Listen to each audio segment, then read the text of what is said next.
오늘 여러분과 제가 이제 나눌 내용들은 주로 한국 교회가 어떻게 지금 흘러가고 있는가, 또 그런 상황에서 우리 그리스도인들은 어떻게 살아야 될 것인가, 이것에 대해서 함께 이야기를 나누려고 합니다. 먼저 말씀드린 것은 오늘은 설교가 아니라 강의라고 생각을 하시고 그렇게 여러분들이 편안한 마음을 가지고 함께 내용을 이렇게 나눴으면 좋겠습니다. 일반적으로 지금 한국교회가 참 문제가 너무 많습니다. 한국교회를 향해서 일반인들이 바라보는 시선이 예사롭지 않다는 것을 느낍니다. 불과 몇 년 사이에 바뀌어졌어요.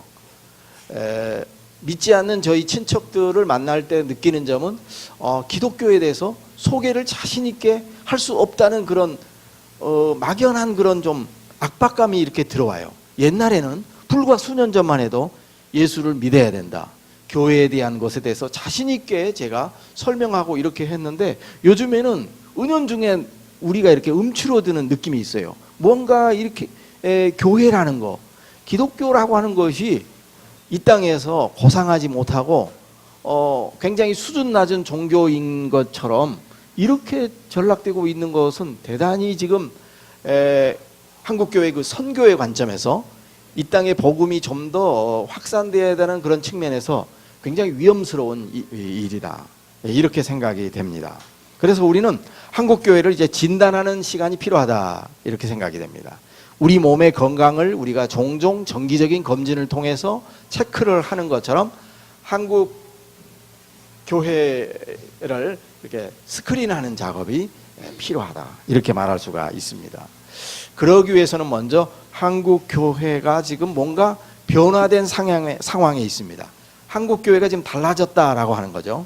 그래서 제가 이제 누누이 강조하고 모든 강의에서 주장하고 있는 것은 뭐냐면, 한국 교회가 이전에 이원론적인 패러다임에서 세속화라는 패러다임으로 이동을 했다라고 하는 것입니다. 아마 여러분들은 이 내용을 이제 처음 듣겠는데, 이원론적인 패러다임을 가지고 있어요. 한국교회에 지금 기성세대들 있죠. 지금 여기 젊은이들 앉아 계시는데, 여러분들의 부모 세대들, 우리가 어린 시절 목사님에게 또 교회로부터 받았던 교육은, 모든 교육은 이원론적인 그런 세계관에 입각한 기독교 교육이었어요. 이원론이라는 건 뭐죠? 사물을 둘로 나누어서 보는 거죠. 이렇게 인간을 바라볼 때 남성과 여성으로 보는, 또 이 세계를 하늘과 땅으로 보다, 음과 양으로 이렇게 나눈다고 하는 거야. 사회의 체제를 사회주의와 자본주의라는 두 틀로 이렇게 바라본다고 하는 이런 것입니다. 이원론적으로 바라보는 것은 세계를 바라보는 시각에 편리함을 제공해 주지요. 그런데 여러분, 오늘날에는 이렇게 모든 세계를 양극으로 바라보는 이 시각이 변화가 왔어요. 예를 들어서 여러분, 오늘날 예를 들어서 당신은 기혼자입니까? 미혼자입니까? 이렇게 바라보는 것만, 이렇게 설명하는 것으로는 그 사람의 상태를 설명하기가 어렵죠. 미혼자이긴 한데 마치 기혼자인 것처럼 살아가는 그런 사람들이 있어요. 파트너가 있어요. 결혼은 안 했지만 딱히 또 그 사람에게 어떤 그 미혼자라고 할 수 없는 그런 사람들이 있어요. 그러니까 이게 뭐냐면은, 이게 기혼이냐 미혼이냐로 나눌 수 없고 또 다른 어떤 삶의 형태가 존재한다는 것이죠. 자, 배아복제가 나오고 있잖아요. 네, 인공 뭐 이런 걸 통해서 이렇게 나오는데, 여러분, 인간을 설명할 때 이렇게 자연적 탄생을 통해서 만들어진 사람도 있겠지만은 또 다른 그런 배아복제라든가 이런 형태를 통해서 등장하는 인간이 있겠죠. 이런 인간들을 어떻게 우리가 또 설명할 수 있겠습니까? 지금 오늘날 세계는 이원론에서 다원주의로 옮겨갔다. 이 세계를 바라보는 관점이 이것이냐 저것이냐가 아니고 이것도 있고 저것도 있고 여럿이 존재한다라고 하는 거죠. 그래서 오늘날 젊은이들은 이런 다원적인 가치 앞에서 혼란을 느낍니다. 그래서 의외로 젊은 세대들이 오히려 아주 강렬하게 끌어주는 사람을 원해요. 차라리 복잡한 얘기를, 이게 너무 복잡하거든요. 세계를 설명하기 너무 복잡합니다. 삶의 가치가 너무 다변화됐어요. 이럴 수도 없고 저럴 수도 없는 그런 막연한 모호한 그런 모호성이 이렇게 많아요. 우리들의 삶의 세계가. 그렇기 때문에 예를 들자면, 아주 쉽게 얘기하자면 저기 보면 연세중앙교회 가면 윤석전 목사님 계시죠, 여러분? 윤석전 목사님 설교하는 거 들어보셨습니까? 저는 그 설교를 들을 때 어떤 청년들이 저기에 앉아 있을까 그런 생각을 하는데요. 그럴 수밖에 없어요. 왜냐하면 오늘날 너무 혼돈이 많잖아요. 다양성이 존재하기 때문에 예수는 이렇게 믿는 것이다 라고 그냥 끄집어주는 이 사람을 의지하는 그런 경우가 많지 않나 이렇게 생각이 됩니다. 그러면서 저도 이제 나이가 들어서 그런지 몰라도 차라리 허접한 설교하는 것보다는 꽉 끌어주는 목회자가 좋겠다 이런 생각이 들어요. 왜냐하면 목사들이 너무 타락하고 너무 방종한 그런 시대가 되기 때문에 차라리 보수적이어도 좋으니까 그냥 확고하게 이렇게 진리를 제시해주고 끌어주는 사람이 필요하지 않나 이런 생각이 저는 이제 들 정도입니다. 이원론 얘기를 다시 한번 해보자면요, 여러분, 우리 부모 세대들은요, 여러분의 부모 세대 그리고 여기 앉아 있는 우리 기성 세대들은 영육 이원론을 생각했어요. 영육 이원론. 그래서 그러니까 영혼에 관련된 거, 또 정신적인 거, 하늘에 속한 거, 초월적인 거, 이것은 언제나 고상하고 가치가 있는 것이고, 육적인 거 있죠. 먹고 마시는 일, 또 레저 활동을 하고 잠자는 일, 또 성적인 이런 일에 관련된 거, 직장 생활하고 돈벌이 하는 거, 이런 것들은 속된 것이다 이렇게 생각을 했어요. 자, 예배를 드리고 묵상을 하고 기도하는 것은 아름다운 것이고 그리스도인이 추구해야 될 것이지만, 돈벌이하고 직장 생활하고 친구들하고 수다를 떨고 요 아래 정광수 커피숍에 가서 커피를 마시며 노닥거리는 것은 그건 별로 쓰잘데없는 일이에요. 네, 속된 말로 그런단 말이죠. 이게 바로 영육이원론 그리고 또 성속이원론이라는 말로 그렇게 설명이 되었습니다. 네. 옛날 목사님들은 스포츠 활동 있죠. 몸을 관리하는 거. 그래서 육체를 단련하는 것을 별로 가치 없는 일이라고 생각했어요. 예, 왜냐하면 이 육에 관련된 일이기 때문에요. 예, 그런데 오늘날에는 이제 교회 목회자들에게도 이제 육에 대한 거, 육체적인 이 부분에 대해서 중요하게 생각합니다. 그래서 어떤 교회 목사님들은 정기적으로 부교육자들하고 탁구도 하고 당구도 하고 또 이렇게 정기적으로 이런 생활을 즐기는 그런 교회가 있어요. 그런 문화가 있어요. 왜냐하면 이원론적인 세계관의 그런 패러다임에 있을 때는 한국교회 대부분의 교인들은 그런 것들은 부정한 것, 속된 것, 우리가 이렇게 가까이 가서는 안 될 것이라고 그렇게 생각했다는 거죠. 옛날에 D.L. 무디라는 사람 여러분 아시죠? 그 유명한 부흥사 있죠? D.L. 무디. 예, 이 사람은 과거에 이원론에 이제 사로잡혀 있기 때문에 어느 날 일기장에다 뭐라고 쓰냐면은, 내가 오늘 탁구를 친 것을 하나님 앞에 이렇게 죄송스럽다고 그렇게 생각해요.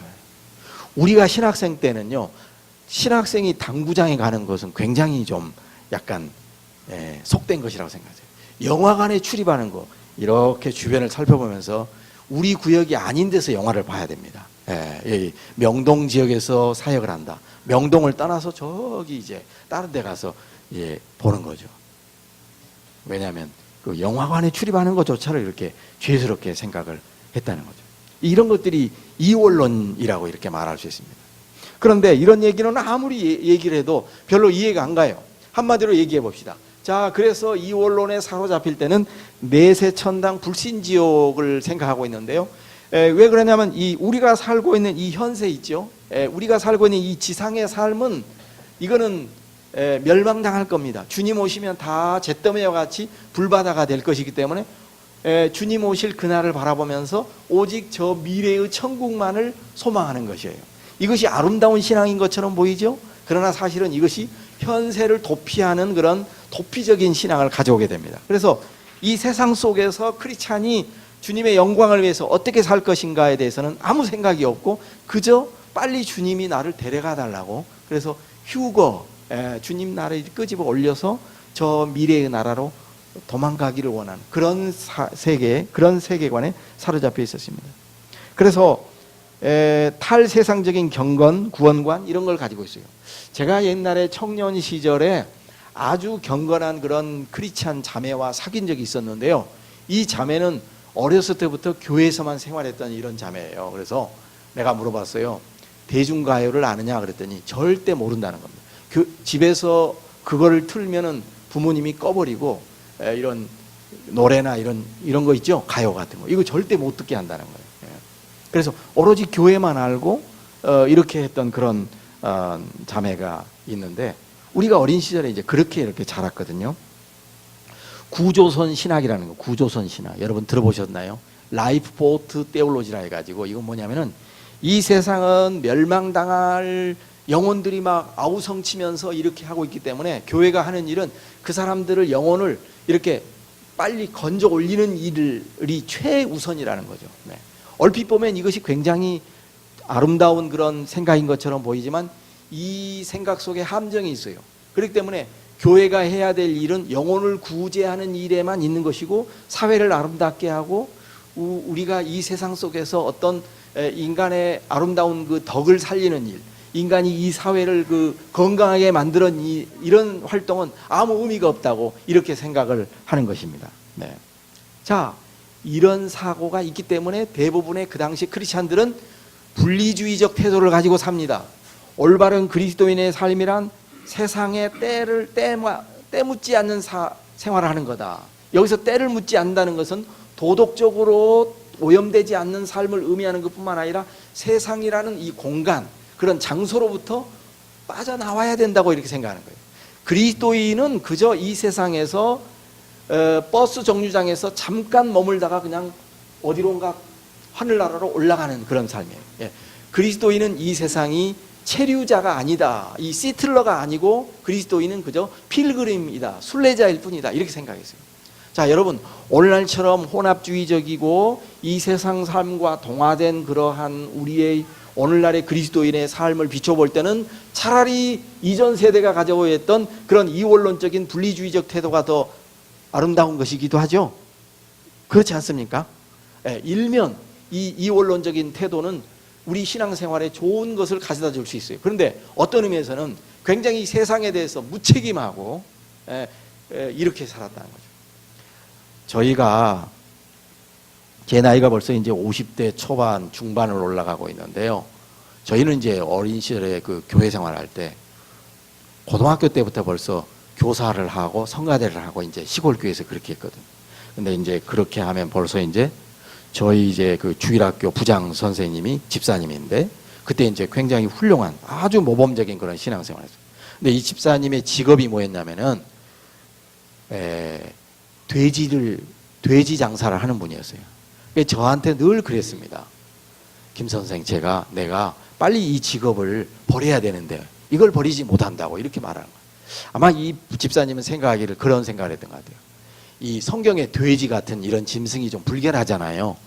그러니까 그렇고, 또 돈벌이 하는 거, 교회 다니는 믿는 사람이 돈을 이렇게 벌는 거, 이것이 말하자면 하나님 앞에서 죄스러운 직업으로 생각했어요. 그럼 뭐가 아름다운 생활입니까? 기도원에서 생활하고 금식 기도하고 그냥 정말 오로지 기도에 힘쓰는 뭐 이런 거였어요. 근데 이분이 나중에요, 그런 말을 저한테 반복하면서 얘기하다가 나중에 업종을 변경하셨어요. 제가 이제 대학 들어가서 방학 때 내려와 보니까 직업을 바꾸셨는데, 보니까 우리 그 진도 읍내에 컴퓨터 가게를 차렸더라고요.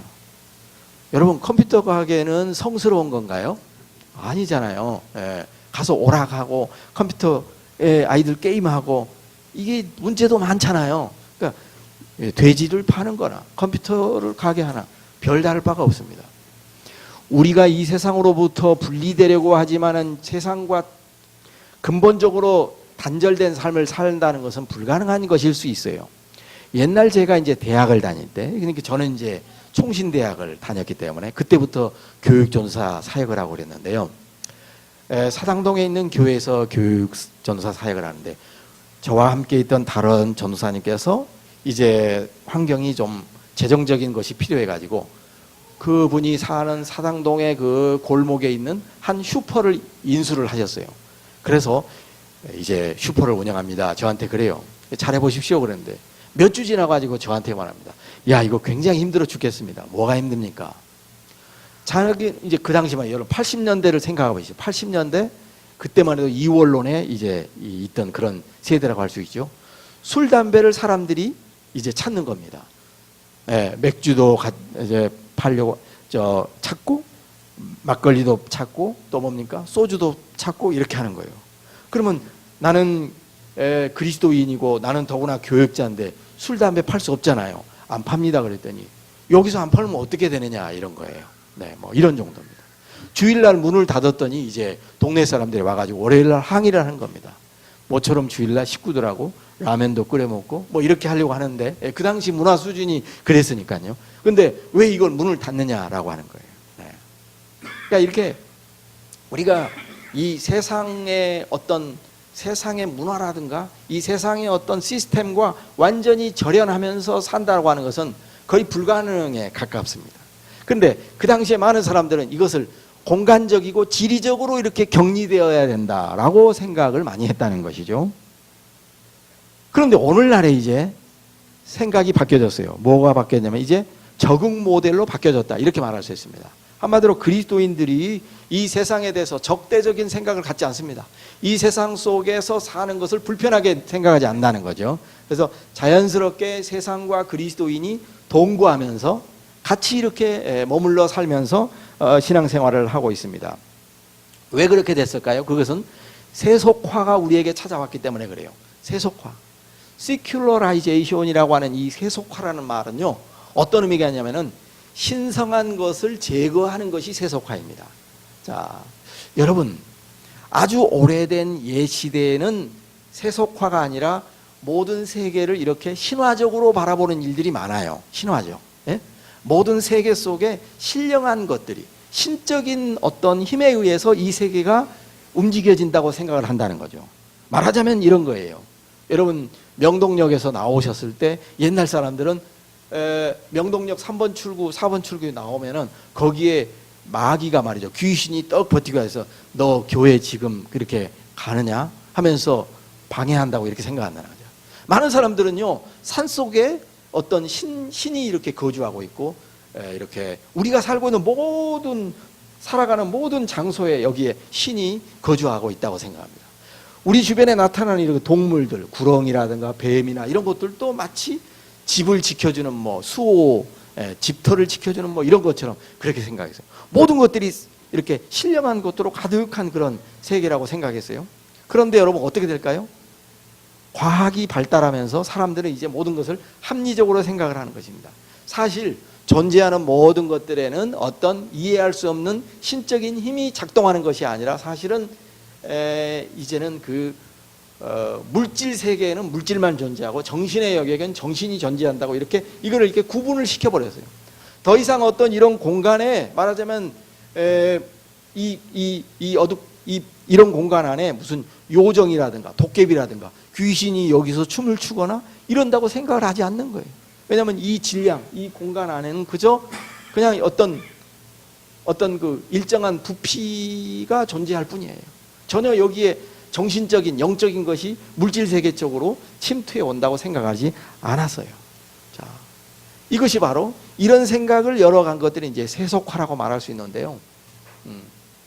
어쩌면 오늘날 교회는 이제 세속화에 직면하고 있습니다. 세속화. 이런 비유가 적당할지 모르겠습니다만은,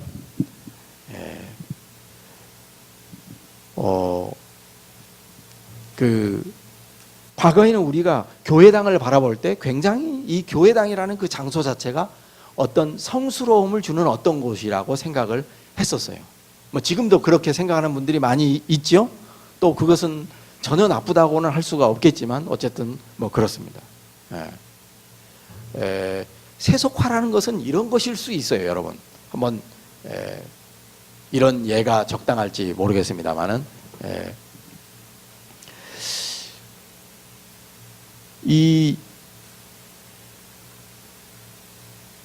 제가 이제 군대를 갔는데 군대에서는 여러분 처음부터 이렇게 교회를 보내지 않잖아요. 교회를 보내지 않습니다. 일을 시켜요.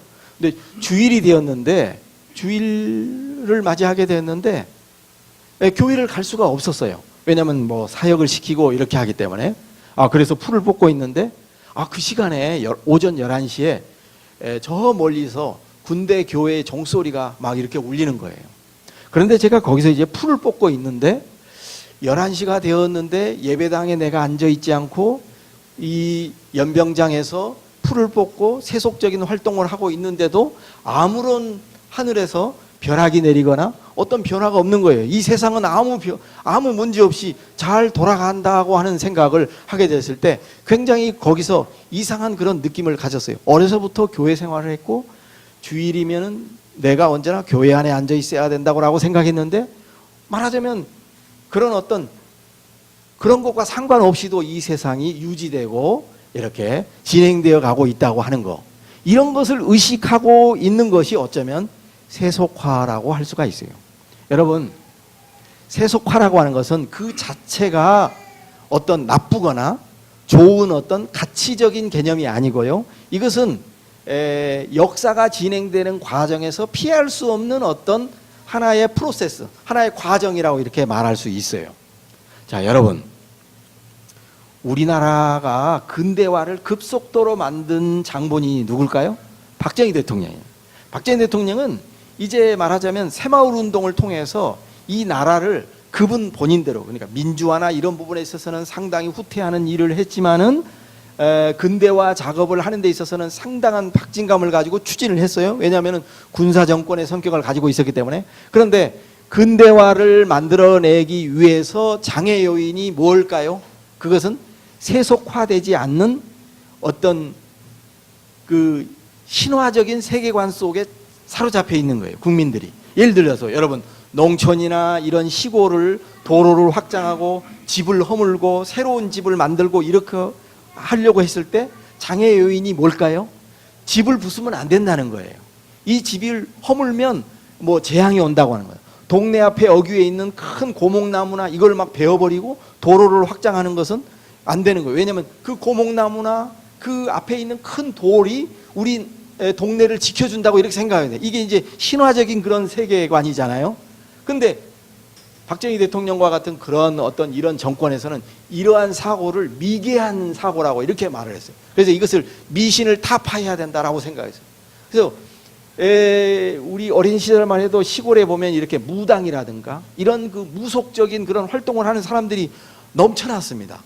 우리 아이들이 몸이 아파도 그런 사람을 불러서 막 구술하고 막 이렇게 했거든요. 과학적인 힘을 빌리지 않고 그런 어떤 그 뭐랄까 이 샤머니즘적인 그런 활동, 제의 활동을 통해서 병을 고치고 집안의 애군을 물리쳐내고 그랬단 말이에요. 근데 국가에서 근대화 작업을 하기 위해서는 이러한 사고들을 아예 그냥 계몽 활동을 통해서 일소에 다 그냥 청소를 해버렸습니다. 그래서 사람들에게 과학적인 세계관을 갖도록 만들었던 거예요. 그래서 도로를 확장하고 나무를 베고 산을 허물고 이렇게 해서 막 이 나라를 이렇게 개조를 할 수가 있었던 거예요. 자, 이렇게 하는 데 있어서 이렇게 어떤 신화적인 이원론적인 세계관이 세속화적인 그런 과정으로 넘어가야만 이 어떤 인간의 역사는 점점 더 합리적이고 과학적이고 더 발전적인 진보적인 그런 형태로 이렇게 나아갈 수가 있는 것이죠. 오늘날 우리는 세속화적인 세계관 그런 세상 속에 살고 있다, 이렇게 말할 수가 있습니다. 네. 자, 그래서 이런 세속화 시대에는 사람들이 초월적인 신앙보다는 속화된 신앙으로 변이가 이렇게 일어났어요. 과거의 크리스찬들은 내세 천국을 소망했습니다. 그런데 오늘날 성도들은 어떻습니까? 앞으로 들어갈 하나님 나라도 소망하지만 이 땅에서의 삶을 포기하지 않아요, 절대. 오늘날 믿는 사람들은 대부분 현세의 삶과 내세의 약속의 천국을 둘 다 가지고 있습니다. 그래서 어떤 사람은 크리스찬들이 상당히 욕심쟁이라고 하죠. 하나님 저에게 영혼의 구원뿐만 아니라 육체의 건강과 또 물질의 번영과 형통까지 다 주십시오, 이렇게 얘기를 하는 거예요. 그래서 이런 복음을 가장 잘 만들어낸 분이 누굴까요? 조용기 목사님이잖아요. 그래서 삼박자 구원론 이래가지고 요한 2서 이런 데 보면은 사랑하는 자여 내 영혼이 잘된까지 보험사가 잘 되고 강건하기를 축복한다, 이런 말이 있죠. 그래서 영혼의 구원과 범사의 형통, 만사 형통, 그리고 몸의 건강, 이런 것들을 다 포괄적으로 말하는 그런 복음의 메시지가 오늘날은 호소력을 얻게 된 것입니다. 자, 여러분, 그러니까 지금 여러분 성경 구절을 한번 살펴본다면 이원론의 시대에는 요한일서 2장 15절과 같은 그런 본문이 아주 중요했어요. 한번 찾아볼까요? 요한일서 2장 15절. 요한일서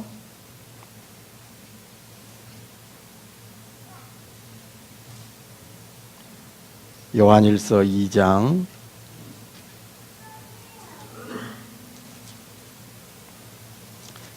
15절에서 16절.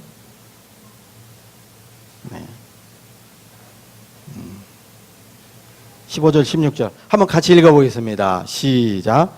이 세상이나 세상에 있는 것들을 사랑하지 말라. 누구든지 세상을 사랑하면 아버지의 사랑이 그 안에 있지 아니하니 이는 세상에 있는 모든 것이 육신의 정욕과 안목의 정욕과 이생의 자랑이니 다 아버지께로부터 온 것이 아니요 이성으로부터 온 것이라. 17장 더 읽겠습니다. 이 세상도 그 정욕도 지나가되 오직 하나님의 뜻을 행하는 자는 영원히 거하느니라. 여러분, 이 성경을 보니까 세상을 사랑하지 말라고 그랬잖아요. 그렇죠? 그러면 이 세상은 뭘까요? 네. 자, 요한일서 2장이 말하고 있는 이 세상에 대해서 우리가 분명하게 정밀하게 살펴봐야 됩니다. 자, 성경이 말하는 세상에 대한 의미가 한 세 가지 정도가 있는데, 첫째는 하나님의 창조하신 세상이 있어요. 여러분, 창세기 1장에 보면 하나님께서 태초에 천지를 창조하시는데 이 하나님의 창조 질서로서의 세상은 나쁜 겁니까? 좋은 겁니까? 좋은 것이잖아요. 하나님 보시기에 좋았다고 그랬지요. 좋았다고 감탄사를 연발하고 있지 않습니까? 하나님께서 창조하신 이 우주와 자연세계는 그 자체가 잘못된 건 아닙니다. 이것은 긍정적인 거예요. 두 번째로 성경이 세상을 말할 때는 세상은 모든 인간들을 얘기할 때 세상이라는 말을 씁니다. 요한복음 3장 16절에 하나님이 세상을 이처럼 사랑하사라고 했을 때 거기서 말하는 세상은 모든 인간을 사랑했다라는 그런 의미가 있어요. 여기서 이 인간이라는 말도 긍정적으로 우리가 받아들일 수가 있겠죠. 그런데 신약 성경에서 이 세상, 헬라어로 코스모스라고 하는 이 단어는 부정적인 의미로 사용되는 경우가 많이 있어요. 바로 이 본문이 대표적인 그런 본문입니다. 자, 그러면 여러분, 여기서 말하는 이 세상은 무엇을 말할까요? 하나님이 창조하신 세상이나 모든 인간을 말하는 그런 세상이 아니라 여기에는 어떤 가치적인 의미가 여기에 개입되어 있는 것입니다. 자, 하나님은 세상을 선하게 창조했지만 죄가 침입을 해서 이 세상 질서를 악마적인 죄의 힘이 다스리도록 만들어버렸죠. 바로 이것을 말해요. 여기서 말하는 우리가 세상을 미워하고 이 세상을 증오하고 여기서부터 우리가 벗어나야 될 그 세상은 뭐냐면은 하나님의 통치가 이루어지지 않는 그런 모든 삶의 영역을 말합니다. 인간의 죄된 욕망과 인간의 탐심과 어떤 우리가 이해할 수 없는 어떤 권세와 어떤 권력과 어떤 힘의 세력이 지배하고 있는 어떤 것들을 세상이라고 이렇게 말해요. 네. 그래서 어떤 학자는 이 신약 성경에서 부정적으로 말하는, 예를 들어서 우리 예수님께서 내가 세상을 이겨노라, 이 말은 바로 이런 것을 말합니다. 그 다음에 제자들을 향해서 세상이 너희를 미워할 것이다 라고 했을 때 그 세상이 바로 이런 거예요. 마귀의 세력들, 어떤 힘의 권세들, 정사와 권세와 같은 이런 것들. 하나님께서 정사와 권세는 선하게 창조했지만 타락했기 때문에 이 정사와 권세가 악한 방식으로 작동해 가는 거예요. 네, 여러분, 자, 이 세상은 그냥 흘러가고 있는 게 아니라 이 세상의 제도나 시스템이나 어떤 이 세상의 모든 질서를 보면은 거기에 어떤 힘의 어떤 원리가 작동하고 있죠. 그래서 사람들은 거기에 빨려 들어가지 않으면 안 되게 돼 있어요. 예를 들어서 뭐 한때 부동산이 막 몰아칠 때 사람들은 어떤 생각하냐면 내가 요 대열에 합류하지 않으면 나는 이 세상에서 낙오자가 된다고 이렇게 생각합니다. 사교육이 뭐 필요할 수도 있죠. 근데 이 사교육 열풍이 막 불 때 많은 주부들은, 아이를 키우는 그 어머니들은 우리 아이를 이 대열에 합류시키지 않으면은 마치 인간 쓰레기가 될 것처럼 그렇게 생각하는 거예요. 이러한 거대한 그런 힘의 어떤 것들. 자, 과거에 히틀러가 등장했을 때 유대인 학살에 뭐 이런 것들이 일어났을 때 왜 냉철한 독일인들은 거기에 반항하고 저항하지 못하고 동조를 했을까? 왜 남아프리카 공화국에 개혁주의 신앙을 가지고 있는 교회들이 만들어졌고 했는데 왜 그 시대의 교회는 흑인 인종차별에 대해서 올바른 목소리를 내지 못했을까? 이런 것들이 뭐냐면 거대한 어떤 힘의 질서가 작동했기 때문에 그렇습니다. 그래서 월터 윙크라고 하는 사람은 성경에서 요한복음과 같은 이런 본문에서 특별히 세상을 말할 때 이것을 우리는 지배체제라고 이렇게 말해야 된다. 도미네이션 시스템이라고 이렇게 불러야 된다. 그렇게 바꿔서 말해야 된다는 거죠. 자, 우리가 미워해야 될 세상은 지배체제예요. 지배체죠. 우리를 하나님 나라의 통치와 하나님 나라의 원리에 따라서 살지 않는 사탄적인 힘에 의해서 살도록 만들어가는 이 보이지 않는 또 보이는 유형무형의 많은 세력들을 우리는 세상이라고 이렇게 말할 수가 있습니다. 그리스 사회에서 코스모스라는 것은 어떤 질서를 의미했어요. 질서, 여러분. 여기 청년들도 있지만은 여러분, 우리가 어떤 질서 안으로 들어가느냐 들어가지 못하느냐 우리 인생이 많이 결정되잖아요. 네. 내가 예를 들어서 어느 그룹에 들어가느냐, 들어가지 못하면 나 왕따 당하잖아요. 애들이 엄청나게 힘겹습니다. 우리 사회에서 존재하는 어떤 질서가 있어요. 힘의 질서. 예를 들면 뭐 어떤 거대한 힘의 질서가 있어요. 거기에 내가 편입돼야 되는 거예요. 근데 그 질서 앞에서 사람들은 항거하지 못하는 거죠. 잘못되어 있는데도 불구하고 이런 것들입니다. 성경은 우리는 이런 것으로부터 도전하고 이런 것에 대해서 미워하라는 그런 말이에요. 네. 만약 그렇게 생각하지 않으면은 이원론적으로 생각하게 되면 이게 문제가 있는 거예요. 근데 자, 중요한 것은 아까 이원론이 잘못됐다고 그랬죠? 그런데 중요한 것은 우리 그리스도인과 이 세상 사이에 분명히 듀얼리티가 있지 않습니까? 그렇잖아요. 이원성이라는 거 있어요. 이원주의는 잘못된 것이죠. 그러나 이원성이 있어요. 분명히 우리 그리스도인은 세상과 다른 존재예요. 분명히 우리 그리스도인들이 이렇게 서로 섞여서는 안 될 어떤 것들이 있어요. 레위기나 구약성경의 모세오경에 보면은 토라의 법이 나오는데 거기에서 말하고 있는 주된 내용이면 너희가 거룩하다는 거죠. 내가 거룩하니 너희도 거룩하라는 거죠. 구별되어야 된다는 거죠. 왜냐하면 이방 제국 백성들처럼 그렇게 살지 말아야 된다는 거예요. 그러니까 거기서도 벌써 우리로 하여금 분리되어서 구별되어서 살라고 하는 거예요. 근데 그 구별이나 분리라는 것은 이집트로부터 빠져나오라는 것이 아니잖아요. 요셉은 이집트의 문화 속에서 살았어요. 그러니까 우리 교회 그리스도인들의 삶이라는 것은 우리가 거룩한 삶, 경건한 삶을 산다고 하는 것은 회사를 때려치고 수도원에 들어가고 선교사가 되고 또 어떤 기도원에 들어가서 금식기도 하는 것이 아니고 회사 생활을 더 하는 거예요.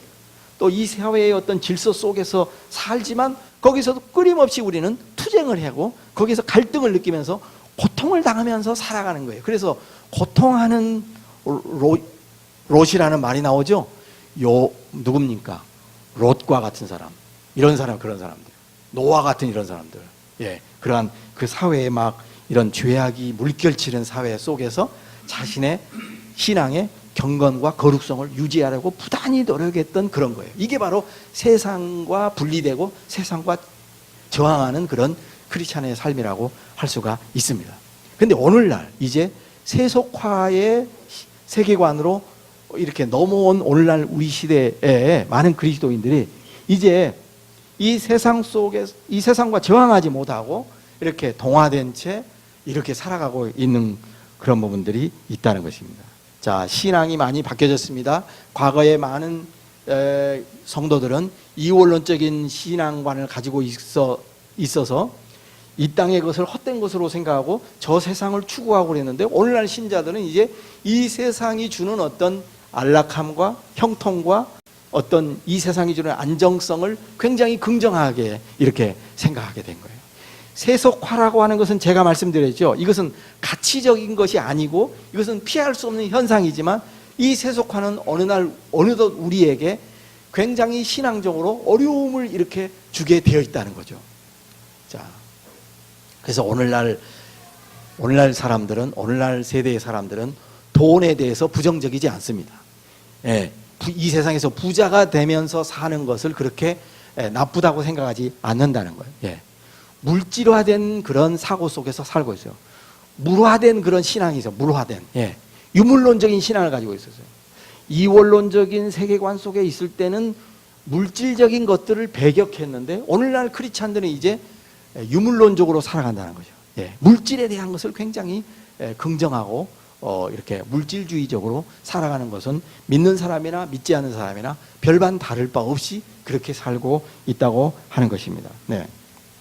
자, 오늘날 우리 시대에는요, 그 사람이 얼마나 많은 것을 소유하고 있는가, 얼마나 많은 물질을 양을 이렇게 소유하고 있는가, 그것이 바로 그 사람의 인격을 결정하는 척도가 되었습니다.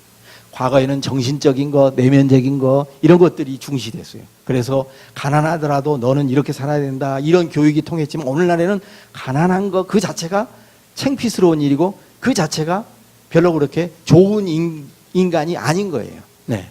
그래서 오늘날에 이렇게 부라고 하는 것, 내가 많은 것을 가졌다고 하는 것, 이것이 중요하기 때문에 많은 사람들이 이런 삶을 추구하면서 사는 것이 당연하게 이렇게 되어 있습니다. 그래서 부자 되는 것과 훌륭한 크리스찬이 되는 것을 결합하는 그런 메시지를 만들어내는 거예요. 이런 것들을 좋아하는 거죠. 옛날 목사님들의 설교는 뭡니까? 여러분, 이 땅에서 많은 것을 누리는 거 다 헛된 것입니다, 이런 설교 있잖아요. 오늘날 이런 설교를 하면 교인들이 뭐라고 생각할까요? 말도 안 된다 이런 거예요. 그게 왜냐하면 이게 패러다임이, 사고방식이 달라졌기 때문에 그렇다는 거죠. 네. 그런 것을 만들어낸 대표적인 목사님이 요 앞에 계신 김동호 목사님의 청부론이 바로 그런 거예요. 네.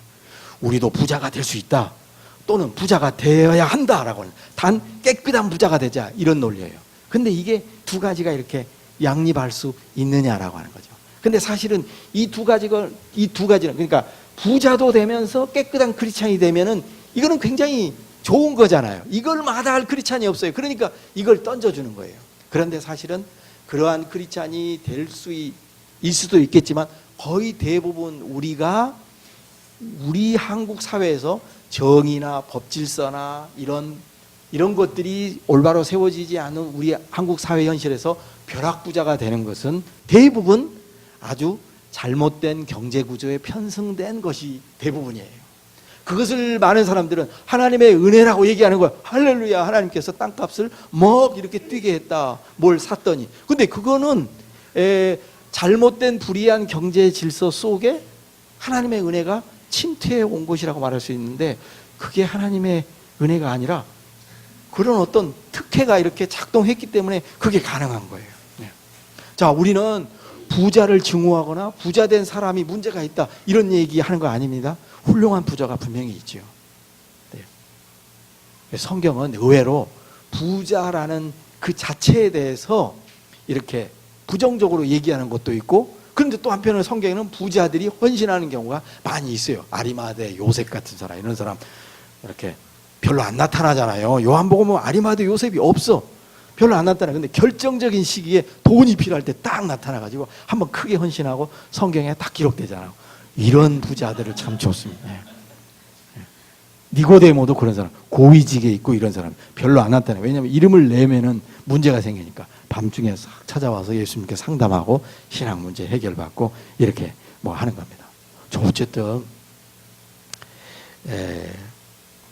오늘날 뭔가 이렇게 우리들에게 이런 부분들을 걸러내기가 어렵습니다. 자, 그래서 여러분, 불교가 요즘에 뜨잖아요. 스님들의 막 이야기가, 책이 베스트셀러가 되는 이유는 뭘까 하면은 그분들의 얘기의 메시지는 그런 거죠. 비워라는 거죠. 이 세상이 다 헛되다고 얘기하잖아. 털고 가자. 그다음에 천천히 가자는 거죠. 스님들이 빨리 갈 이유가 없죠, 사실은. 왜냐하면 이분들의 세계관은 이 순환적 시간관이거든요. 시간이 도는 거예요. 근데 우리 기독교인의 시간관은 직선적 시간관입니다. 그렇죠? 계속 앞을 향해서 가는 거예요. 자, 잘 나가는 회사는 사원들에게 뭘 얘기하냐면 너의 삶은 어제와 오늘은 달라야 된다는 거죠. 어제보다 오늘은 더 나아야 되고 더 뭔가가 더 많은 것이 성취돼야 된다. 이걸 얘기하는 거예요. 근데 이제 현대인들이 이런 막 앞을 향해서 채찍질을 하는 삶이 어땠을까요? 지쳤어요. 피곤한 거예요. 그래서 피로 사회를 얘기를 하는 겁니다. 한병철이라는 그 우리 제독 철학자가 피로 사회 얘기합니다. 그런데 불교가 뭐라 하냐면은 여러분 힘들지요? 개발 경제와 급속도로 근대화의 과정 속에서 이 대열에 합류하면서 부대끼면서 밤낮을 쉬지 않고, 예 물론 저도 어젯밤에 4시까지 뭔가 하느라고 이렇게 하면서 이렇게 와서 지금도 정신이 아주 말짱한 건 아니지만은 대부분 늘 생활이 이러는 거예요. 뭔가 열심히 하지 않으면 성취를 하지 못하는 거예요. 막 그러는 삶이 사실은 이제는 어느 정도 먹고 살고 이렇게 된 걸 우리들 돌아보니까 이게 뭐냐는 거죠. 나를 혹사시켰다 이렇게 생각하는 거예요. 그래서 나를 쉬게 하자 이런 얘기 많이 나오는 거예요. 네. 벌써 수년 전에 뭐 열심히 일한 당신 떠나라 뭐 이런 얘기 나올 때부터 이런 조짐이 있었다고 할 수 있어요. 근데 불교는 벌써 그런 지친 현대인에게 청량제를 던져주는 겁니다. 그리고 무소유를 얘기합니다. 자 여러분, 그런데 우리 기독교에게 이게 있습니까 없습니까? 우리 기독교는 더 많이 소유하라고 그랬어요. 하나님이 축복해 주셔서 여러분들에게 영권과 물권과 하늘의 것과 땅의 것, 기름진 것을 누르고 되어 넘치도록 하실 것이다. 이런 메시지를 막 했단 말이에요. 그 앞에서 성도들이 아멘 할렐루야 이렇게 화답을 했어요. 많은 것을 누리는 것, 많은 것을 확보하는 것, 많은 것을 소유하는 것을 하나님의 축복이라고 이렇게 생각하고 이렇게 살았다는 거예요. 자, 그런데 불교의 메시지는 뭐라고 했다고요? 비유라고 그랬잖아요. 그래서 법정 스님 이렇게 그 불교 용어에서 이렇게 돌아가신 것을 뭐라고 하는지 모르지만은 돌아가셨을 때 무소유 책이 막 팔리고 그 메시지가 방송에서 TV에서 뜰 때 대형교회 목사님들은 무소유가 다가 아닙니다. 예수 그리스도 안에서 우리는 많은 것을 누리는 것입니다. 이런 설교를 많이 했어요. 왜냐하면 위기감을 느끼거든요. 기독교가 아닌 다른 종교가 우리보다 더 어떤 종교적인 냄새, 경건을 추구하는 어떤 메시지가 막 나오니까 이게 두려움이 나오는 거죠. 네. 바로 이런 것이라고 할 수 있어요. 잘못된 세속화된 그런 신앙이 우리로 하여금 문제를 가져오게 됩니다. 아까 제가 말하다 말했죠. 우리 기독교의 시간관이 직선적이라고 말했는데 엄밀히 얘기하면 우리 기독교의 시간관은 창조에서 시작해서 타락이 있고 그 다음에 뭐가 있을까요? 예수 그리스도 안에서 무엇이 있죠? 구원이 일어나죠. 그리고 마지막에 뭐가 있습니까? 종말이 있어요. 그렇기 때문에 우리는 무한히 앞을 향해서 가는 게 아니고요.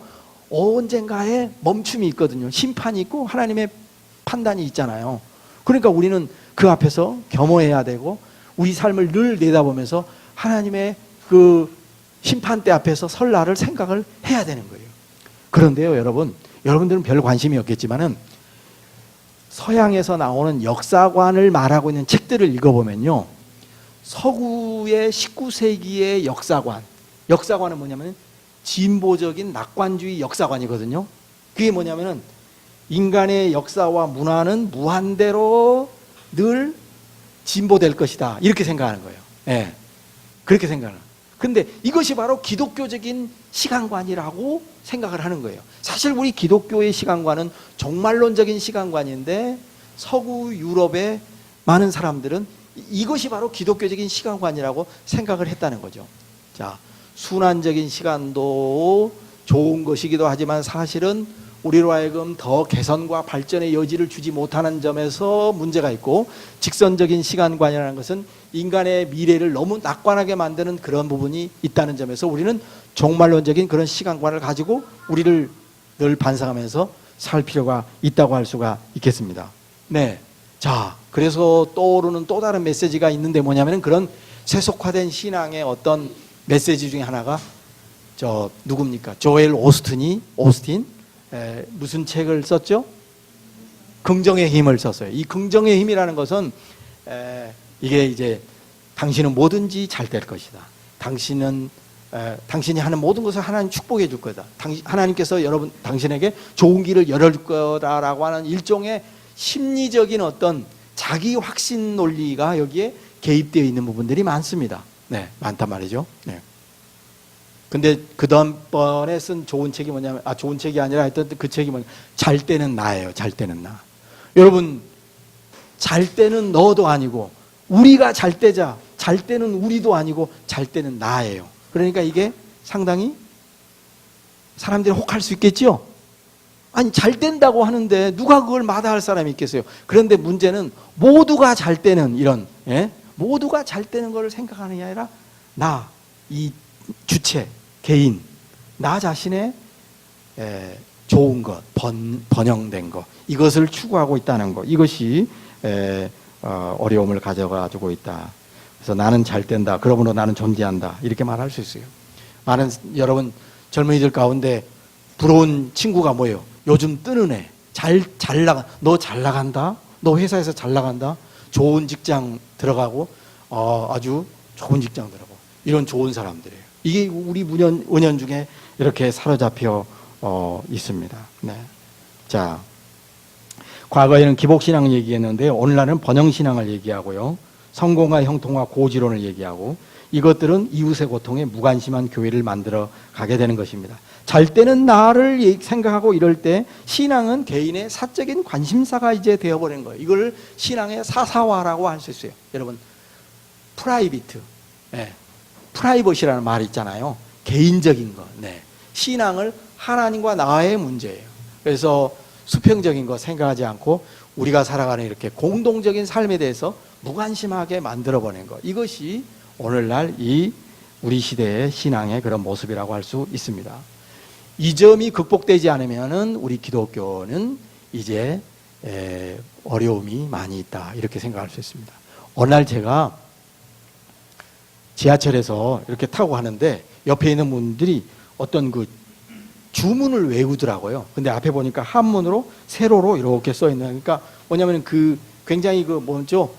기복적인 종교 같은 거. 그래서 뭐 이렇게 하면서 이렇게. 근데 거기에 옆에 이제 한글로 써 있는데 자녀가 번영하고 잘 되고 뭐 직장에서 항상 잘 풀리고 이렇게 되기를 원한다. 이런 기도문이 있는 거예요. 근데 이 기도문은 사실은 알고 보니까 우리가 교회에서 늘 듣던 그런 기도문이잖아요. 그렇죠? 예. 네. 그러니까 그쪽 동네에서 하는 얘기하고 우리가 이렇게 교회에서 설교나 이런 거하고 크게 다르지 않는다는 거예요. 제가 어느 교회에 이제 예배를 참석했더니 맨 마지막에 성도들을 다 이렇게 세운 다음에 자막에 이렇게 마지막 모든 교인들이 암송하는 것이 있습니다.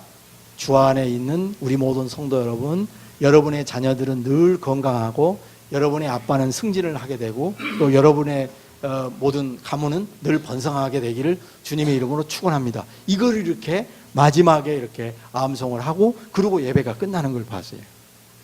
이 기독교가 왜 지금 이렇게 낮은 종교가 돼버렸는가 하면은 세속적인 사람들이 추구하는 그런 가치나 우리 기독교인들이 교회에 와서 추구하는 욕망의 그런 이런 것하고 아무 차이가 없는 거예요. 그래서 우리 기독교는 이 땅에서 고상한 종교가 되어가고 있지 못하는 것이라고 이렇게 볼 수가 있습니다. 자, 그 다음에 두 번째는 오늘날 우리 한국교회는 이제 뭔가 변화가 생겼는데요. 한국교회에 대해서 오늘날 많은 사람들이 지탄을 많이 하잖아요. 네, 교회가 지탄을 많이 받습니다. 자, 이거는 이제 여러 가지 설명을 할 수 있을 텐데 혹시 여러분 더우면 좀 뒤에 에어컨을 키우고 이렇게 하는 게 좋겠네요. 네.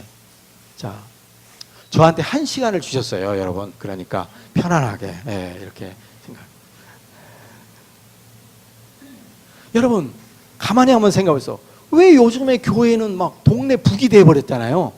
손봉호 목사 교수님이 뭐라고 했냐면 기독교가 동네 개만 또 못하게 됐다 이런 얘기를 어느 특강에서 얘기를 하셨어요. 참 너무한 표현이 아닌가. 뭐 개독교다 이렇게 얘기하고 막 이상한 그런 표현을 많이 쓰는데 기독교가 이제 이 공공의 영역에서 노출이 된 겁니다. 노출이 됐어요. 더 이상 우리 교회의 모습을 어떤 이 우리끼리 모이는 은밀한 이런 곳으로 유지되기가 어렵게 돼 있습니다. 오늘날 문화의 어떤 우리들의 그 삶의 패턴이 그렇습니다. 오늘 제가 여기서 농담을 하고 얘기하는 내용이 동영상에 뜬다고 하더라고요. 그러면 이제 지나가는 사람들이 다 보겠지요. 교회 안에서 과거에 일어났던 많은 숨은 비밀들은 그 이전에는 묻혀 있는지 몰라도 오늘날에는 인터넷 매체나 이런 것들이 발달해서 한국이 오죽 이것이 빠릅니까? 다 공개해야 됩니다. 교회에서 일어나는 어떤 구석진 교회에서 일어나는 일들이 이제 공론화돼서 많은 사람들에게 이렇게 보여지게 되는 그런 결과를 가져야 되죠. 과거의 한국 기독교는 우리 사회에서 소수 집단이었어요. 소수 종교였어요. 근데 지금은 이제 다수, 지배적인 어떤 그런 그룹이 되었기 때문에 견제를 받을 수밖에 없습니다. 네. 네. 이게 이제 아주 이제 굉장히 중요한 것이라고 할 수 있는데요. 한국 교회가 지탄받는 이유가 두 가지가 있습니다. 첫째는 여러분 뭐라고 생각합니까? 첫째는 교회의 지도자들이나 교회가 도덕적으로 타락했기 때문에 그랬죠. 네, 타락했기 때문에. 그다음 두 번째는 교회가 그리스도인들이 배타적이기 때문에 그렇다. 이렇게 말할 수 있는데, 자, 우리가 속해 있는 여러분들, 우리는 개신교인이잖아요. 근데 가만히 보면 천주교인들 보면, 캐톨릭 신자들을 보면은 우리가 그렇게 비난을 하지 않죠. 그렇지 않습니까? 그 이유가 어디에 있다고 생각하십니까? 여러 가지가 있을 거예요. 여러 가지가 있어요. 우리 기독교는 사람들이 그냥 마음 먹은 대로 교회를 아무렇게나 만들고 또 허물고 이렇게 하면서 교회 자체가 무질서하게 이렇게 보여지고 있는 반면, 천주교회는 모든 시스템이 아주 중한 집권적으로 일률적으로 진행되어 가기 때문에 사람들이 볼 때 천주교 성당은 아주 표준적인 사이즈와 어떤 그런 규모에 따라서 움직여지고 있기 때문에 그러한 불미스러운 것들이 외부에 노출되지 않아요. 우리 개신교는 기본적으로 개교위주의적인 구조로 가기 때문에 많은 목회자들이나 교회 지도자들이 자기 생각대로 이렇게 모든 것들을 만들어냈다가 허물었다가 또 이런 일들이 있다는 거죠. 네, 어떤 통제의 어떤 컨트롤 타워가 부재한 그런 측면들이 있습니다. 그런데 가장 중요한 것은 우리 개신교 신앙 안에 있는 이 그 도덕, 선행에 대해서 이거를 강렬하게 강조할 수 있는 그런 부분이 부족하다는 것입니다. 여러분, 우리 기독교인들은 무엇을 가장 믿습니까? 여러분, 우리가 구원받는 길은 무엇을 통해서 구원을 받아요? 예수 그리스도를 믿음으로 구원받는 거지요. 행함으로 구원받지 않습니다. 자, 그런데 오직 믿음이라고 하는 이런 솔라 피데라고 하는 이런 종교개혁적인 구호가 사람들에게 어떻게 전달이 된다면은 이 행함이라는 것을 무시하게 만들어 버린다는 거예요. 예, 행함이라는 거예요. 여러분들은 혹시 그 복음성가, 어린아이들한테 가르치는 복음성가 가운데 뭐가 있어요? 이런 것이 있잖아요. 예, 뭐 마음 착해도 못 가요 하나님 나라. 예? 이런 거 있어요. 그러면은 이게 논리가 어떻게 될까요? 아, 착해서는 구원받을 수 없구나. 그래서 사람들이 이상한 논리를 만들어낸다는 거예요. 착하지 않는 거 괜찮은 거예요. 네. 그래서 죄를 짓는 거, 이것도 하나님의 은혜로 들어갈 수 있는 어떤 것인 것처럼 생각하는 그런 기괴한 논리를 만들어내고 있습니다. 네. 너무 우리 개신교 신앙 구조 안에 믿음을 강조하고 은혜를 강조하기 때문에 우리는 여기에 어떤 공의라든가 정의라든가 질서라든가 선행이라든가 이것이 이렇게 들어갈 수 있는 그런 여지가 없다고 말할 수가 있습니다. 네. 자, 인간을 너무 부정적으로 생각하고 인간은 별 수 없는 존재라고 이렇게 생각을 하는 것이 오늘날 우리 그리스도인들로 하여금 선한 삶을 향해서 열심히 살려고 하는 노력을 경감시키는 그런 결과를 가져올 수가 있습니다.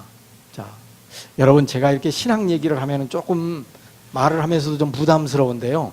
여러분, 이런 얘기를 한번 해드릴게요. 뭐냐면은, 자, 아주 옛날에, 그러니까 지금 AD 한 400년에서 500년대에 그 시대를 주름잡는 대표적인 신학자가 있었는데 한 사람은 성 어거스틴이었어요. 그 다음에 또 반대편에 있는 사람은 펠라기우스라는 사람이었습니다. 여러분, 어거스틴 하면은 무엇이 떠오릅니까? 어머니 모니카를 떠오르죠? 어거스틴이 어려서 굉장히 불량스러운 사람이었어요. 그래서 성에 이렇게 탐닉했던 사람입니다. 17살 때 아들을 낳았다. 이거 알만하잖아요. 벌써 얼마나 망나니로 살았는가. 그러니까 이 사람은 그러고 나서 이제 회심을 하게 됐는데, 어거스틴의 자의식 속에는 뭐가 있냐면 인간은 이 죄의 성향 속에서 인간이 이겨낼 수 없다는 결론을 가지게 되었어요. 예, 인간은 죄 앞에서 무기력한 존재라고 생각을 합니다. 인간이 죄를 이길 수 없다고 생각합니다. 네. 그런데 이런 생각을 하게 되면 어떤 결론을 가지게 될까요?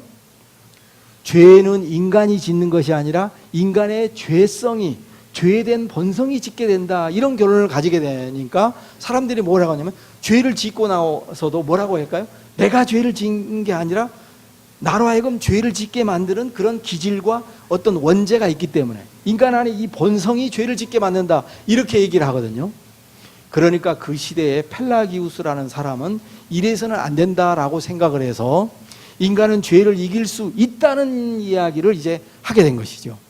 그런데 우리 개신교 신앙인들은 주로 어거스틴 라인을 이렇게 부여받고 있기 때문에 인간이 도덕적으로 더 노력하면 선한 삶을 살 수 있고 더 아름다운 삶을 살 수 있다는 이런 것들에 대해서 강조하지 못했습니다. 우리는 늘 듣기를 인간은 어쩔 수 없이 죄로 물든 죄인이라는 이야기를 많이 듣는데, 이것은 잘못된 이야기는 아니지만 이것이 우리들로 하여금 이렇게 선한 삶을 살아가는데 어려움을 주는 그런 요인이 될 수가 있다라고 하는 거죠. 반면에 천주교인들은 어떤 생각을 하는가 하면요. 자, 여러분 요즘 잘 안 보이지만 여러분 스마트폰에 있는지 모르겠습니다만은 여기 보니까 캐토릭에서는 뭐라고 고백을 하냐면요. 여러분 글씨가 좀 보이나요? 네. 한번 여기 한번 읽어볼까요? 자, 같이 한번 읽어보겠습니다. 자, 신자는 예수 그리스도를 통해 은총으로 구원받으며 그리고 그 보답인 선행과 공로로서 영원한 구원을 받는다. 자, 1545년에서 63년에 천주교의 중요한 구원 이론이 결정이 됐는데 뭐냐면은 천주교인들은요, 예수를 믿으면 구원을 받는다 고백을 해요. 그렇지만은 누가 천국에 바로 가느냐면요, 성자가 갑니다. 성자. 네, 세인트가 가요. 그 다음에 순교자가 가는 겁니다. 예수를 보통으로 믿는 사람은 천국으로 바로 가는 게 아니라 연옥에 딱 걸치게 되어 있는 거예요. 그래서 지상에 있는 사람이 그 죽은 연옥에 간 사람을 위해서 미사를 드리고 헌금을 드리면 천국으로 올라간다는 거예요. 천국에 들어가기 위해서는 천주교인들은 어떻게 고백하냐면, 은혜로 구원받는 것은 사실이지만 그 은혜가 효과를 유발하기 위해서는 선행을 행해야만 된다, 이렇게 생각하고 있습니다. 따라서 천주교인들이 우리 개신교인들보다 더 도덕적으로 월등하기 때문에 선행에 대해서 관심이 있는 것이 아니라 구원의 조건으로서 선행이 벌써 깔려 있기 때문에 그렇어요. 그러니까 우리 개신교인들은 그런 부분을 뒷받침해 줄 수 있는 그런 내용이 없는 것이죠. 에베소서 2장 8절 이런 구절을 보면 어떤 말씀이 있어요? 너희가 구원받은 것이 은혜로 받은 것이 아니고 행위로 받은 것이 아니라, 이렇게 말씀했죠.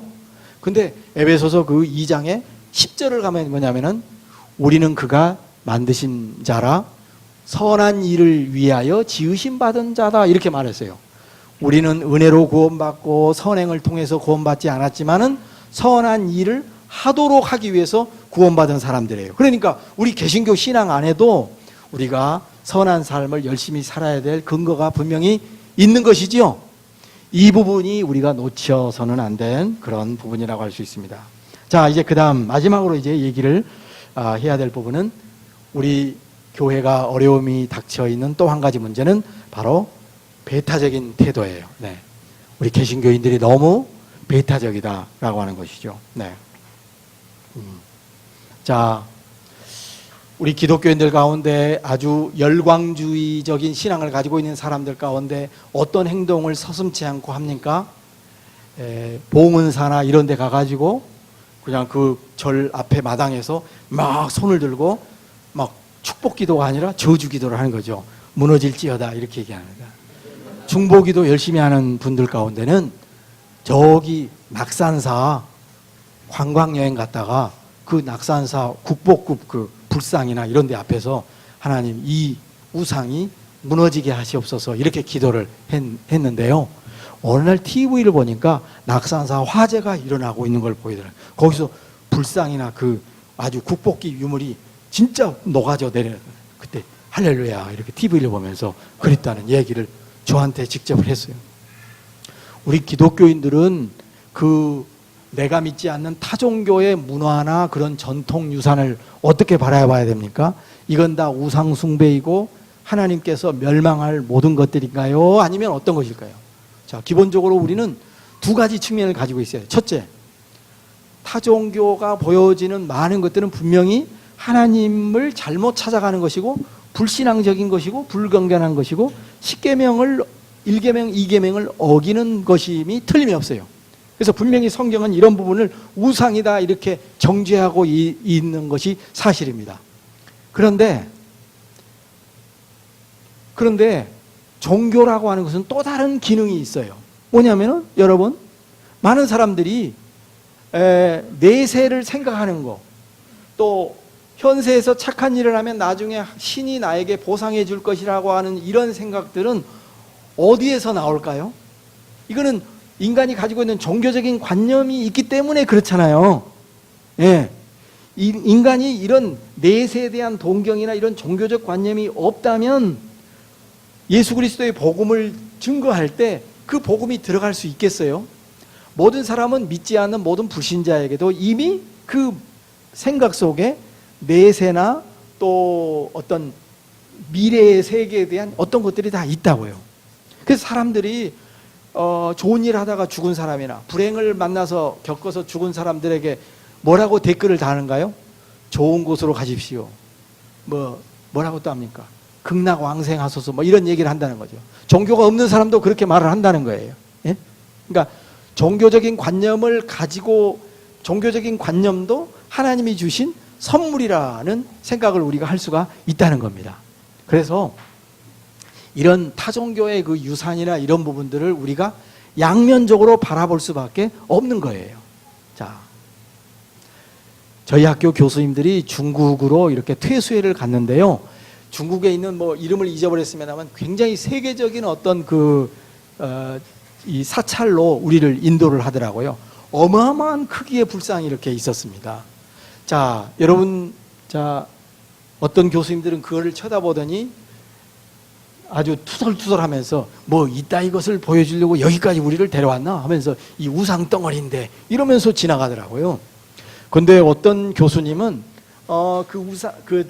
불상을 이렇게 바라보면서 마음으로는 좀 불편하기는 하지만은 뭐라고 하냐면은 일반 은총의 눈으로 바라봐야 돼 하면서 그냥 지나가더라고요. 이게 바로 이런 태도를 말해주고 있는데요. 자, 종교의 모든 사물들은 우상이기도 하지만 또 한편으로는 하나님께서 인간에게 준 종교적인 하나의 어떤 성향을 드러내고 있는 그런 것이라고도 이렇게 말할 수가 있습니다. 네? 그러니까 우리 믿는 사람들은 타종교를 대할 때 그 타종교 안에 구원의 길이 있다고는 믿지 않죠. 그렇죠? 하지만 그 타종교인들도 구원을 열망하고 있고 타종교 안에도 일반적인 진리는 있다고 생각을 해야 된다는 거죠. 네. 불교의 스님들이 수도 생활을 하고 이런 종교 생활을 하는 거 목탁을 두드리면서 이렇게 하는 것이 이런 땡중 같은 놈이라 하면서 지나가면서 머리를 쥐어박거나 이런 식으로 하거나 이렇게 할 수는 없다는 거예요. 왜냐하면 그 사람들은 그 나름의 종교성을 추구하고 있다는 거예요. 며칠 전에 강화도에 있는 전등사를 갔는데 이렇게 법당 안에 이렇게 종이로 달려있는 많은 연등이 있더라고요. 그 연등에는 이름이 다 붙여 있더라고요. 아마 그게 하나에 얼마씩 이렇게 해서 올려놓은 것일 거예요. 그 다음에 그 벽면에는 전기초가 있는데 거기도 다 이름이 있어요. 네. 근데 거기서 이제 스님이 계속 목탁을 두드리면서 기도를 하고 있더라고요. 네. 그 기도문이 있겠죠. 타종교인들도 우리 기독교인들처럼 똑같이 자기들의 종교적 경건과 자기들이 믿는 종교적 진리를 추구하려고 노력하고 있다고 하는 것은 우리가 인정을 해줄 필요가 있어요. 그래서 우리는 타종교를 그런 의미에서는 인정할 수 있다는 거예요. 하지만 내가 믿는 예수 그리스도를 통한 구원의 유일성은 우리가 포기하지 않지만 타종교에 대한 우리의 태도는 포용적이고 유연하게 가질 필요가 있다라고 하는 거죠. 네. 그래서 오늘 여기 성경 본문에 나와 있는 것처럼 사도 바울이 아덴에 가가지고 사도행전 17장에 있는 것처럼 사도 바울이 그 본문을 잘 읽어보면 한편으로는 굉장히 우상을 섬기는 사람들에 대해서 분노하면서 이렇게 얘기를 하고, 또 한편으로는 그것을 이렇게 잘 끌어내가지고 그리스도를 소개하는 방향으로 말하고 있는 것을 보게 됩니다. 네. 그래서 이 부분이 우리에게 중요하다는 것입니다. 마지막으로 한 가지 중요한 것은 하나님께서 우리에게 주신 은혜가 있는데요, 두 가지 은총이 있어요. 자, 여기 앉아있는 여러분들은 하나님께로부터 특별한 은총을 받았지요. 그래서 이것을 뭐라고 합니까? 특별 은총을 받은 거예요. 여러분들은 특별한 십자가의 특별한 은혜를 통해서 구속받은 분들입니다. 그런데 하나님께서는 믿지 않는 모든 사람들에게도 은혜를 주셨어요. 그걸 뭐라 하냐면 일반 은혜라고 합니다. 일반 은혜. 네. 자, 믿지 않는 사람이라고 해서 다 망나니로 살고 다 불량배로 살고 다 나쁜 짓만 행동하면서 살지 않는다는 거 여러분 잘 아시지요? 왜 그럴까요? 그들이 선해서가 아니고 하나님께서 믿지 않는 불신자나 이방인이나 무종교인이나 타종교인에게 죄를 통제할 수 있는 그런 은혜를 주셨기 때문에 그렇다고 하는 것이죠. 네. 하나님은 그들에게도 호의를 베푸신다라는 생각을 우리가 한다면, 우리가 믿는 자로서의 자긍심을 갖는 것은 중요하지만 내가 믿는다는 이유 때문에 믿지 않는 사람들에 대해서 배타적이고 또 그 사람들을 경멸하고 그 사람들을 저주하거나 이런 것들은 그리 덕스러운 삶이 아니라고 하는 것을 우리가 생각해야 되겠습니다. 네. 자, 오늘 우리 그리스도인들에게 제가 생각하는 것은 뭔가 지금 달라진 상황에서 우리의 믿음을 이 세상 속에, 복음이 아름다운 것이잖아요. 근데 사람들은 믿음의 열정을 가지고 굉장히 좀 천박하게, 또 너무 투박하게, 너무 무례하게 사람들에게 소개를 하고 그렇게 하는 경우가 있어요. 종종 우리에게 들려오는 소식은 믿음을 너무 강조하는 것 때문에 아이들을 쉽게 어디에서 그냥 굶겨 죽이게 만들고 때려서 막 죽이게 만들고, 이런 게 신앙의 이름으로 막 일어나고 있단 말이죠. 네. 기독교가 옛날에는 이 세상을 선도하고 앞장섰다고 하는데 왜 오늘날 교회는 이렇게 뒤처져 있습니까? 이렇게 질문을 하는 사람들이 많이 있어요. 요것만 얘기를 하고 마치려고 합니다.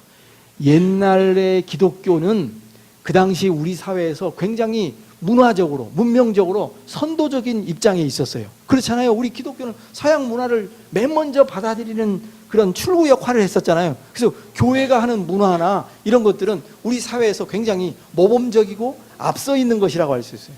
그런데 그 사이에 우리 사회는 이미 합리적이고 이성적인 방식으로 발전을 거듭해 왔지만, 교회라는 집단은 늘 은혜를 앞세우고 믿음을 앞세우는 것 때문에 이 세상보다 훨씬 더 못한 그런 이런 문화를 만들어냈어요. 네. 교회는 그런 면에서 세상보다 뒤처진 집단이 되고 말았다는 거죠. 그래서 이런 부분을 생각할 때 오늘날 우리 교회에서 신앙생활을 할 때 우리가 하나님의 은혜를 구하고 믿음을 중심으로 살아가는 것 중요하지만, 또 한편으로 하나님 우리에게 주신 이성과 합리성, 지성을 소멸하지 않고 이것을 잘 사용해서 개발하는 것이 하나님의 뜻에 합당한 그런 삶이라고 할 수 있습니다. 오늘 우리 모든 그리스도인들에게 이런 부분에 있어서 더 많은 훈련과 더 많은 학습이 필요하고, 또 이래서 우리가 그리스도에게 장성한 분량에까지 자라나는 그런 신앙인이 되어야 될 줄로 믿습니다. 네, 제가 잠깐 기도하고 마치겠습니다. 하나님 아버지, 오늘 우리들에게 주신 소중한 믿음의 유산들을 좀 더 잘 개발하고, 또 좀 더 오늘 시대 상황 속에서 좀 더 정제된 모습으로 이렇게 정리해서 이 세상 속에 복음이 더 선하고 아름답게 또 귀한 복음으로 증거될 수 있도록 주님, 저희들이 주의 말씀을 중심으로 아버지 하나님, 저희들이 학습하고 훈련된 그러한 신자들로 성장할 수 있도록 주님 인도하여 주시옵소서. 당신의 사랑하는 귀한 이 공동체를 주께서 사랑하여 주시고 더욱더 부흥하며 하나님의 아름다운 귀한 그 믿음의 공동체로 성장할 수 있도록 주께서 인도하여 주시옵소서. 예수님의 이름으로 기도드리옵나이다. 아멘.